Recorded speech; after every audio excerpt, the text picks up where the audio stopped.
So, working visa ka dito sa Australia, nagtatrabaho ka dito sa Australia, tapos gusto mong lumipat na ibang company. Kung pwede ba? Kung pwede. Good day, Larry G. Buhay ayos. So, yun yung tanong ni Tropa. Yun yung tanong sa atin ni Tropa. Ano? Kung pwede lumipat. Ano ba yung sistema? Ano gawin? Hindi ko sinabing working visa kayo tapos lumipat kayo dahil gusto nyo lang. Pwede nyo naman gawin, pero hindi ko sinupush na gawin nyo, ha. So, pakinggan nyo muna yung story ako. Ganito yung sa akin. Kasi lumipat din ako ng company bago ako na permanent resident. So, ito yung story. Way back 2019, na-hired ako mula Pilipinas ni company A. So, may company na. Push mo ano konti. Iyon. Okay. Kasi may A and B tayong pag-usapan. So, yun. So, si company A, in-hired ako ni company A. Way back 2019, binigyan niya ako ng 482 working visa. Yung 482 working visa ko ay may 4 years na contract under kay company A. So, to make story short, after 2 years, 2019, 2020, 2021, nag-decide ako lumipat na ibang company. Dito na papasok si company B. So, si company B, to make story short, na-hired ako. So, ganito, nakita ko yung vacancy ni company B sa SIGTAG ko. Nakita ko. Pag nandito ko sa Australia, kahit nandiyan ko sa Pilipinas, alam ko nagka-hire sila, nagda-direct hire sila sa gamit yung SIGTAG.com. Pero kailangan, bago ka makalabas ng Pilipinas, kailangan pa ng agency sa ng mga agent na mag-asikaso ng documents mo para makalipat ka rito sa Australia o makapagtrabaho rito sa Australia. So, ganun. So, may kakilala ako doon sa loob. Parang inside job, may kakilala ako doon sa company B, si Kuya Danny. Kuya Danny Ramos, kamusta? So, yun. Si Kuya Danny, tinext ko rin siya. Nakita ko kasi na-hiring yung company. Tapos tinext ko rin siya. Kuya, kamusta? Good evening sa'yo.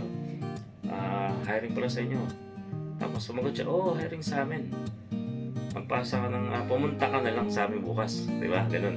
Although, nagpasa ako ng resume online doon sa SIGTAG.com. Nakontak ko para si Kuya Danny. Tapos, yun nga. So, pumunta dito ako kinabukasan. Magkasabi na punta. Pagpunta ko doon, simple lang interview sa akin. Simple lang, tinanong lang siyempre, pangalan, tamang kwento, pamilyar ka ba sa ganito, ganyan, trabaho, marunong ka ba ng welding, marunong ka ba ng assembly, or fitter job. Bukod sa machine shop work, marunong ko ng fit. Ang tawag kasi nila dito sa mga mechanic is fitter. Diba? Kaya nga mayroong fitter machinist or fitter lang. FITTER. So, yun. Tapos, dinner na ako sa shop. Medyo malaki yung shop, malawak yun. So, mabilis yung proseso. For example, na-hire ako ng Lunes.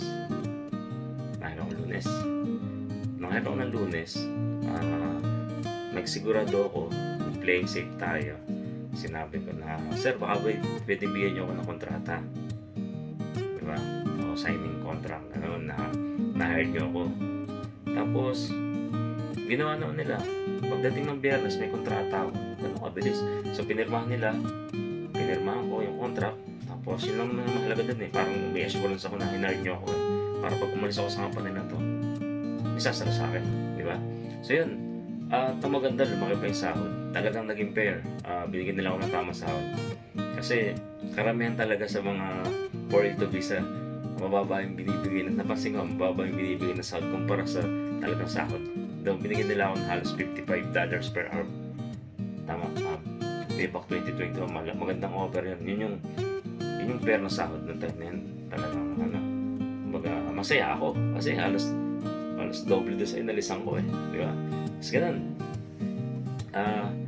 Pagkatapos, sa sobrang excited ko mag-resign, umalis na sa una kong company, nagpasa agad ako ng resignation letter. Siyempre, na-hired na ako, may kontrata na ako, nagpasa agad ako ng resignation letter. Pero ngayon ako nag 1 month notice ako. Pero pwede naman daw na 2 weeks pala, pwede 2 weeks pala. Pero yun, 1 month notice yung max, ginawa ko yung maximum. Ngayon, nag 1 month notice ako. Siguro after mga 1 week na mag 1 month notice ako, tumawag sa akin ngayon yung agent ni Company B. Kasi si Company B, first time niya mag-hire mag-hire, o first time nila nag-hire ng isang overseas worker o working visa worker. So kailangan nila ng agent para doon, para sa legalities. Ngayon, hindi pala pwede agad akong lumipat kasi ta-transfer pa yung visa, which is nawala rin sa isip ko kasi excited na ako umalis eh. Excited na ako lumipat eh. Nag-resign na agad ako, nagbasa na agad ako ng ng 1 month notice ko. Ngayon, ang sabi sa akin, huwag ka muna mag-resign kasi ipaprocess pa yung documents and everything, yung migration, papers, ganun. Kasi lipat ka ng company kasi may control ng visa ko is yung company A. So siya may control nun. Pag kinat niya yung visa ko, meron na lang ako natitirang 30 to 60 days na dapat may mag-hire sa akin, or else alis alabas ako ng Australia kasi mag-TNT ako dun. But by God bless, na-hired na ako. Kaso ganito, mag-iintay pa pala ako, hindi ako pwedeng mag-start agad. So natapos yung 1 month notice ko kay company A, natapos yung 1 month notice ko, may process silang gagawin. Yung company B, may process na gagawin. Ang mangyari, dahil nga nag-hire sila ng overseas worker o ng working visa, kailangan din nila mag-post, kailangan nila mag-announce. Nag-post din sila sa dyaryo eh. Sa dyaryo nag-post sila, tapos nag-post din sila online. Nagbayad din sila sa Singtad.com, parang hindi ko sure kung $2,000 yata binayaran sa lahat. Sinabi sa akin ni boss yun eh. Nakalimutan ko lang magkano binayaran niya. So nagbayad sila doon. Ngayon, para lang i-announce na hiring sila.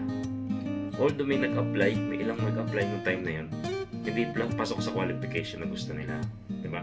Nag-apply naman sa kanila, hindi pasok sa qualification. To make story short, by God bless, nakalusot ako. Pero, it took 2 months bago natapos yung process. So, natapos yung 1 month notice ko, tapos 2 months pa. 3 months, 3 months. Yung 1 month notice ko, mutik na. Yung 1 month notice ko, tapos yung 2 months ko pinaghintay. Halos 3 months ako nakatambay. 2 months ako nakatambay. Diba? Diba? Basta, hindi ka pwedeng basta tumalon kasi meron kang i-intay na process. Yun yung sinasabi ko sa mga gusto lumipat na mate, hanggat maaari, okay naman si boss, okay naman yung sahod, safe naman yung ginagawa mo, safety naman kayo, yung sanity mo good naman, diba? Kung basta lumipat, i-keep mo yung work mo hanggang sa ma-permanent resident ka o hanggang sa madala mo rin yung family mo. So yun nga, naghintay ako ng halos 2 months pa. Walang problema naman sa naging budget kasi doon sa inalisan ko ng company, binayaran nila yung live with pay ko.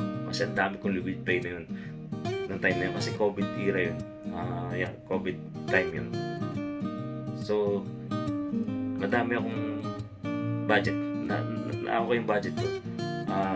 Hindi mo na-apektuhan yung padala, pati yung sa bahay ng problema.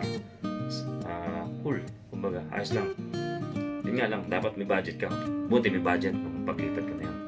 And yun nga, advantage din nga ng time na yun. Aside sa, yun nga, si Kuya Danny, si Kuya Danny Ramos nga yung nakakwentuhan ko na nagreto sa akin doon. Binild up niya rin ako eh. Binild up niya ako ng Boss Nathan. So, binild up niya ako doon. Tapos yung sinabi niya na, boss, kilala ko yan. Magagawa niyang trabaho. Kunin mo yan. Parang ganun eh. Parang ganun datingan. So, pagdating na pinatunayan ko naman eh. Pinatunayan ko na kaya kong gawin. Nagawa kong trabaho. Approve. Okay. So, yun. Pagkatapos, ang maganda nga doon sa trabaho ko, kasi nabigyan pa ako ng sahod na maganda. After 3 months ko, binasa ko yung para sa family ko na visa naman. Pasok agad. Walang problema kay boss. Pinirman, binigay yung letter. Tapos after 3 months, approve yung visa ng family ko.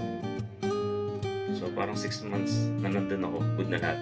Ngayon, hindi rin agad nakapunta rin yung family ko kasi yung anak babae, graduate siya ng high school sa Pilipinas.